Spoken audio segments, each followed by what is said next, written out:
मामला तो बहुत ज़्यादा गंभीर है और सबसे बड़ा प्रश्न तो है कि अभी तक श्री राम जन्मभूमि ट्रस्ट को भंग क्यों नहीं किया गया, उससे पूरे ट्रस्ट को बर्खास्त कर देना चाहिए था। वो ट्रस्ट अभी तक क्यों बना हुआ है, और जो जिम्मेदार लोग हैं उनको जिस तरीके से जो बयान आ रहे हैं उस मामले को लेकर, सबसे बड़ी बात यह है कि जब इसको पता पड़ा कि वहाँ पर कुछ चोरी हो रही है तो क्यों ट्रस्ट ने एफआईआर दर्ज नहीं कराई, क्यों ट्रस्ट ने सामने आकर ये नहीं कहा कि भाई हमें कुछ आर्थिक अनियमितता इसके अंदर नज़र आ रही है और हम चाहते हैं कि इसकी निष्पक्ष जांच हो, इसलिए हमने तत्काल एफआईआर दर्ज कराई है और हम चाहते हैं कि इसकी सीबीआई जांच कराई जाए, या ट्रस्ट ने क्या कोई कमेटी बनाई कि इसकी जांच की जाए। क्या चंपत राय का इस संदर्भ में कोई बयान आया?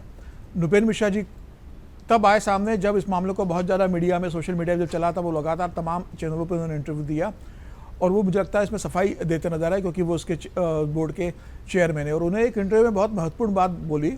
वो कहते हैं नृपेंद्र मिश्रा जी कि भाई इसका जो दान के लिए जो पैसा आता था, उसका जो प्रबंधन था, उसके लिए एक एसओपी बनाई गई थी 2023 और 2024 में, जो काम नहीं कर रही थी। और उस एसओपी का अगर 10% भी लागू हो जाता तो ये जो गड़बड़ी हुई आर्थिक, ये सामने नहीं आती। तो आप क्या कर रहे थे? वही तो आपको सबब नजर में आ रहा है कि वो 10% भी लागू हो जाता तो ये नहीं होता। आपने ये वह कहा कि उनके लिए हमने ऐसी व्यवस्था सुनिश्चित करने की कोशिश की थी कि ड्रेस उनका अलग हो, जो काउंटिंग के अंदर जाए, वहाँ कैमरे लगे रहे, एंट्री गेट और एग्जिट गेट पे उनकी प्रॉपर चेकिंग हो, बैंक के 2 आदमी रहे, ट्रस्ट के 2 आदमी उसके अंदर इन्वॉल्व रहे और पूरा पैसों का डेली का हिसाब दिया जाए।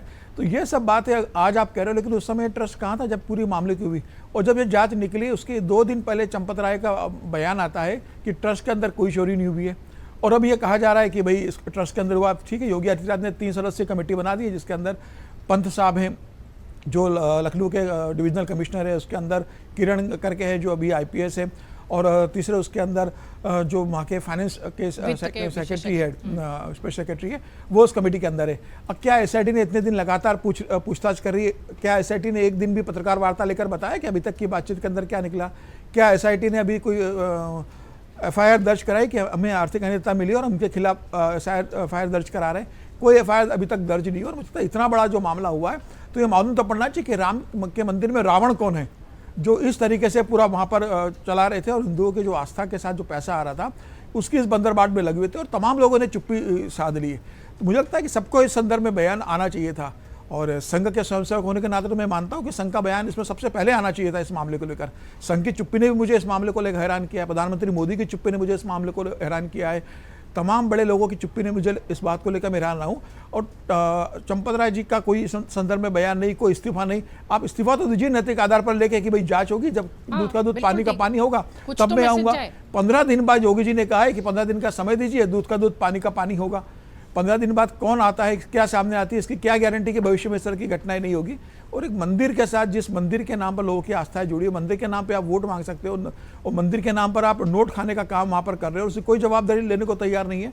तो मुझे लगता है कि ये बहुत बड़ा एक अपराध है, मतलब धर्म के साथ आपने अपराध किया है। कोई धर्म का जो गद्दार है जिसने किया है, जिसने राम के नाम पर जो चढ़ावा आया था उस चढ़ावे को चोरी करने का काम किया है। सच्चाई सामने आना चाहिए और व्यवस्था सुनिश्चित होना चाहिए।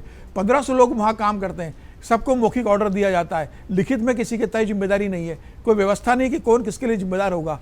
चंपत राय या 4 लोग जो तय कर लेते हैं मंदिर के अंदर, वो प्रशासन के अंदर वो होता है, कोई किसी की जिम्मेदारी नहीं है। मुझे लगता है ये एक पूरा सिंडिकेट चल रहा था अपराधों का, एक संगठित गिरोह है वहाँ पर जो इस लूट तंत्र में लगा हुआ था और जिसने हिंदू समाज को शर्मिंदा करने का काम किया है। एक हिंदू होने के नाते मैं शर्मिंदा महसूस करता हूँ कि उस राम मंदिर में ऐसे लोगों ने कब्जा करके लिया जिन्होंने धर्म को बेचा, आस्था को बेचा, राम के चंदे की लूट मचाई है, और उसके बाद में उनके अंदर इतना नैतिक साहस नहीं है कि वो सामने आकर इसको सार्वजनिक माफी मांगे या ये कह सके कि हमारी जिम्मेदारी थी, भले ही कोई दूसरे लोगों ने चोरी की, हम नैतिक आधार पर इसका इस्तीफा देते हैं। इतनी भी नैतिकता उनका नहीं बची है। मुझे लगता है बहुत दुर्भाग्यपूर्ण है। अगर आप ये वीडियो YouTube पर देख रहे हैं तो हमारे चैनल को सब्सक्राइब कर बेल आइकन दबाएं, और Facebook पर देख रहे हैं तो हमारे पेज को लाइक करें।